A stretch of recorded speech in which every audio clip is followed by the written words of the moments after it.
If you have an acid with a pH of 3, it's going to be 10 times more acidic than if it had a pH of 4. So you're only going up one number from 3 to 4, but you're making a pretty big jump here. It's kind of like saying, let's imagine your hourly rate for a job. Let's say you're getting $9 an hour.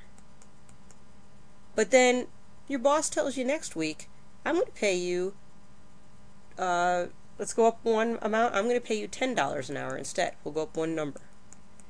Now that's not a big deal. But what if you're getting $9 an hour and your boss says, I'm going to pay you 10 times that amount? Then you're getting $90 an hour. That's a big difference. And what if your boss says, we're going to make a $2 increase in your pay? We're going to go from 9 to 11. Again, that's not that big of a deal. But on the log scale, your boss would really be telling you, we're not just going to go up by 10 times, we're going to go up by 100 times, 10 times 10. So now instead of getting paid $9 an hour, you're getting paid $900 an hour. That's a huge change. And then again, if you go with a 3 number jump here, now we're going from $9 to $12. It's a little bit more, but it's still not great, versus 9 times 1,000 more. So you're making $9,000 an hour, which would be phenomenal, and I would want that job. So the log scale deals with increases. Every time you move a number, you're increasing by a power of 10, which really jumps these numbers up from 9 to 90 to 900 to 9,000, as opposed to the normal scale, what we're used to when we go from up by ones, from 9 to 10, 10 to 11. The pH scale is not like this. If you go from a 3 to 4 to 5, it's not making a small little change. The pH scale is like this. You're going from 10 times to 100 times to 1,000 times more. Either more acidic or weaker, less acidic. So take a look at the base here. If you have 11, it's going to be 10 times weaker than if it was 12. And if you had 11, it's going to be 100 times weaker than if it was 13. And if you had 11, it's going to be 1,000 times weaker than 14. So again, your pH scale, and it shows you with this picture here, makes a big difference when you go up and down one number or two numbers. So going from 4 down to 3. Imagine having two little H's, or in this case the hydronium, zipping around in the container here at 4, pH of 4. But then we drop it to a pH of 3, and now it's 10 times as many. So now we have 20. And then if we go to the 2, even more acidic, now we have 100 times as many, so we got 200 here. So again, that's a big difference when you're talking amounts of hydrogens versus just going from 4 to 3 to 2. It may not seem like a lot, but if you think about it in terms of times 10, it really is. Alright, measuring pH. You may measure pH for all these various reasons. Maybe you have a fish tank, whatever. We're going to use indicators or a pH scale. Now, a lot of these indicators are found in nature. For instance, here's a hydrangea. This blue one happened to be grown in acidic soil, and this pink one was grown in basic soil, and they're very sensitive to changes in pH. You could even take some of the plant substances and these indicators, and you can put them onto these little dipsticks here, and then you can put them in different solutions with different pHs, and then they'll change color based on what kind of indicator this is, and then you could just match up and figure out what your pH is. Red cabbage juice, this is another indicator. Maybe you've done this in camp or maybe an after-school activity or something. You basically take a red cabbage, you can extract some of the juice by just heating it up or adding some water to it, boiling it up after you mash it up a little bit, or maybe you just put it in a blender and extract some juice, and then you add it to some household items, and suddenly you've got a variety of colors. It goes from this original purple color to a rainbow of colors based on the pH. So this is, again, a natural indicator. Universal indicator is great because it's pretty sensitive to most changes, most of the pH values. What you need to remember, not every single color, but you should remember that acids are on the Roy side, red, orange, or yellow. Everybody, I hope, knows Roy G. Biv. Anything neutral in the center there is going to have a green color to it.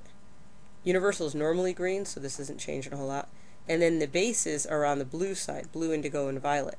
So you could see like right away, this is going to become a base, this is acidic but not super acidic, and this is much more acidic because it's on the red side. Alright, one of the things that scientists do when they're dealing with acids and bases is they have to pick out the right indicator. They have to figure out which one are they going to use based on what kind of range they're looking at. For instance, let's just start at the beginning over here. We're not going to look at all these, but we'll highlight a couple. Let's look at this one right now. If I wanted to see if something was neutral, an acid, or a base, would I want to use methyl violet, this particular indicator? Remember, we're looking for something that's neutral, so right over here, something that's a base, or something that's acidic. Now, I hope you realize, or hope you can identify right now, that this wouldn't be a very good indicator to use for that big of a range because it's all the same color. 7's purple, bases are purple, and for the most part, the acids are purple. So this wouldn't be the best indicator to answer my problem. But which one would I use if I needed to know whether or not this was a 0 or a 1?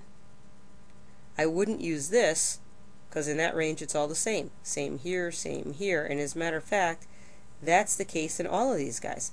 I can't tell if it's a 0 or if it's a 1 because they're the same exact color.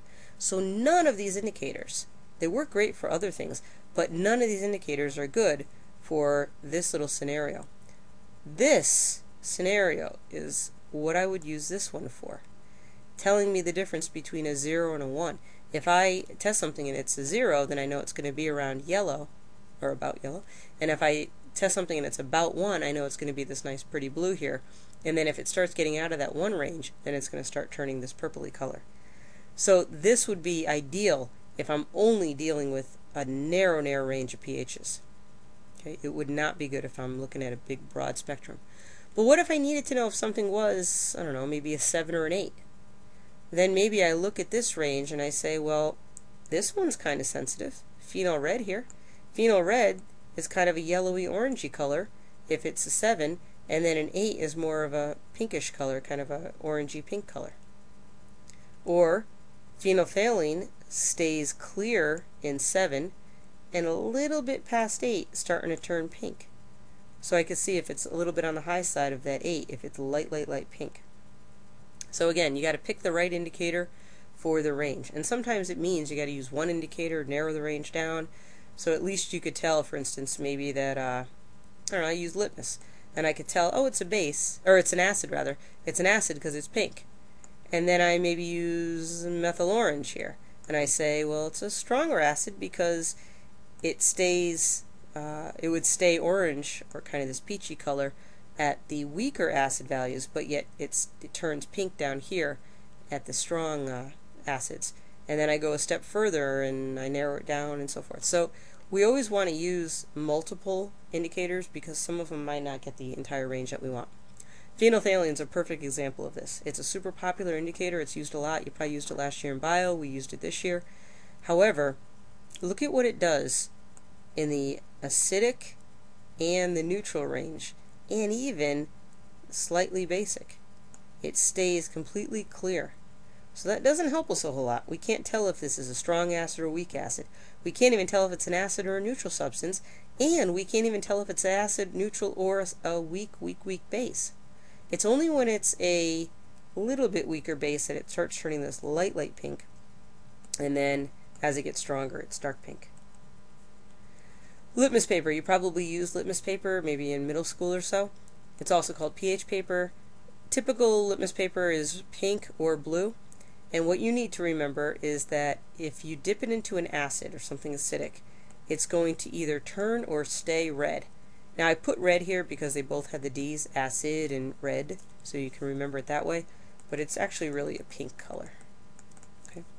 And if you dip it into bases, they turn blue. It's like here's a piece of pink litmus paper dropped into a base, it turns blue. Here's a piece of blue litmus paper dropped in and it turns pink. Now if you take a pink one and you put it into an acid, it just stays pink, it just looks wet. If you take a blue one and you put it into a base, it stays blue. It just looks a deeper blue because it's wet.